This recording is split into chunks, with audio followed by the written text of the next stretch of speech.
الدنيا كي ندعو إلى الله لننشر الخير في الكون الذي حار.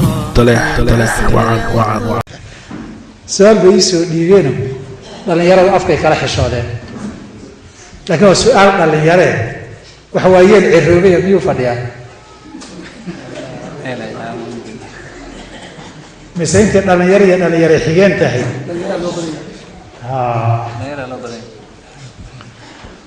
su-aasha meesha ku qorani waxaa la weydiinayaa waxaa la yidhahdaa oral sex wey waxaa la weydiinaya aljinsi alfamawi carabtu ay yidhahdaan in rag iyo haweenkii islaamtuna ay u nuugto isagana hadduu rabo u leefo su-aashaas ay ku weydiiseen marka way soo dhiibeen waxay yiraahdeen waxa la ninku hadduu faqih noqdo oo fatwado ama qaadi noqdo oo dadka la xukumo wax badan oo xasaasiyad dadka ku aba maalin kasta say u soo marayaan bay isaga caadi la noqon waxaan anagu maalin kasta la weydiiyay na soo maraan waxyaabo laga yaabo haddii dad dacwoonaya ay sheegaan idinku dhagaha qabsataan baanaga dhagaha iyaga intay ku batay say carabtu yiraahdeen baan noqonay kathratul masasi tudhibu al-ihsas waxay badan hada ku dhex jirto dareenkii iyo xasaasiyadii aad ka qabtay baa ka baaba'aysa hada maanta wax la yaabto oo berina aragto berida ma aragto caadi buu noqonay waa la qabsan marka waxyaabo iska la qabsanay laakiin idinku waa dhibsanaysaan qaarkiina way rabaane laakiin haddana Allah musta'an masaladani masala cusub horta maaha masalada xadaaradan iyo isdhexgalkan caalamku uu dhaliyeyna maaha waa masalo dhaqamo hore oo soo jiri jiray ah dhaqamada hore horeeyay imaam al-Qurtubi rahimahullah ta'ala fi tafsirihi tafsirka suurat an-nur mas'aladan uu kaga hadlayaa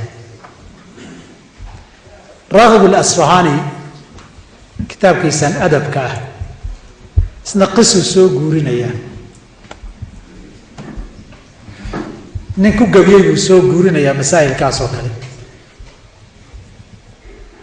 carabtii horana xilliga nabiga joogtayna arrimaha in la sameeyo nusuustay ku soo aroortay way isku caay jireen Abu Bakr Xudaybiya muxuu ku yiri ninkii gaalka reer Qurayshes nusus badara laati soo ma dhihin badarka waxaa la yiraahdaa xubinta dareenka ee dumarka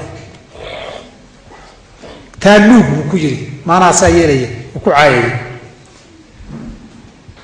kan kalena wuxuu yiri walamma bada farjuha jathiman كرأس حريق ولم يعتمد سجدت إليه وقبلته كما يفعل الساجد المجتهد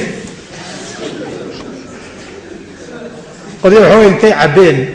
وحي خمر يسانو عبيين بامركي مالين يحبين يعبيين رغي الدمرنا ويسوق جيرين مسلمين نوايا حايا بإسلام قوما يرقبتين لتوكي هذا وإسلام قوما ويقبتان goornada dooda agteeda u joogta iyadii waa hormartoo tukisadaan waana cabsan yihiin dhammaantood sabadaasoo ka sheekeynayaa gadaal baan ka jira markii ay foorsatay wiilaan gadaal ka arkay sajadtu ilayhi wa qabaltuhu kama yafcalu saajiduun waxaa rabaa inaan yidhaahdo waa masaa'il qadiim oo culimmadu ka hadli jireen wax xadiid keliya maaha laakiin hadda xilligan iyo meediyaha iyo caalamka halka tuulan noqday iyo qoraalada badan oo laga qoray baad in looga hadla keentay culimadu zamanka way isku khilaafeen horena way isku qabteen waa xaraam iyo xaraam ma waan isla masaa'il ijtihaadi oo qofku sida raajix Allah uu idin sheegaya aniga qiraa'adeedii aragtayda xaraam way waxaan qabaa in xaraam tahay dhowr sababood caafimaad ahaan waa xaraam 2003 hay'addan caafimaadka UN ka qaybteeda kansarka kulankii cilmi baarista ee magaalada Lyon ee Faransiiska ku qabteen riboodkii baan hayaa qoraalkii oral sex-ka ka hadlayeen iyo kansarka afka ku dhaca saameyntu ku yeesho waxay baaritaankii aan sameynay 3 meelood laba buu ka sareeyay dadka oral sex-ka isticmaalayay soo ugu fiday dadkaan isticmaalin saa darteed waa wax caafimaadka iyo cudurro la isugu gudbiyo waa marka koowaad waa marka labaadee dee xubintan taranka shariicadeennu waxay reebtay gacanta midig in lagu qataabto waxay midigtan haysaga tirin hana ku qabanina waxay culimmadu isku raacsan yihiin midigta sharafteedaa la ilaalinayaa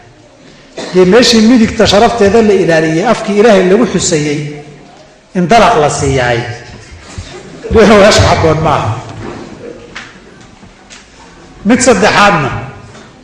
dadku markay xiriir gogoleed yimaado dareenka shahwaduna kaco qoyaan baa yimaada madyi la yidhaahdo madyigaana nasan waa nijaas haddii meeshii la yidhaahdo rag iyo dumarkana dumarkaa ka madyi badan walidaalika waxay carabtu tidhahdaa alfaxlu yumdi waalunhaa taqdi taqdi iyo yumdi waa isku mid xarfahan baa loo kala bedelay bal imaamu lmaawardi iyo nawowi waxay leeyihiin haweenkay aada ugaga badan tahay ragga haddaan nidhaana dhacaankii waa nijaas iyadoona aadan ku baraaruginna waa soo baxaa markay shahwadu kacdana haaliban uu soo baxo dee meeshii hala aada haddii la yidhaahdo nijaasada hala jaqa waayo wax daruuro oo kalifaysana ma jirto marka nijaaso in la cunana asalka shariicadu waa xaraam asbaabtaa iyo asbaabo kale waan soo kooba warkee bay aniga igula dhowdahay inay xaraam tahay laakiin waana masala ijtihaadiya waana masala khilaafiya intaa kadib hoos aan usii gelino waxooga inta duqayd iyo waayeelka dareenkooda aan tixgelinayo billahi tawfiiq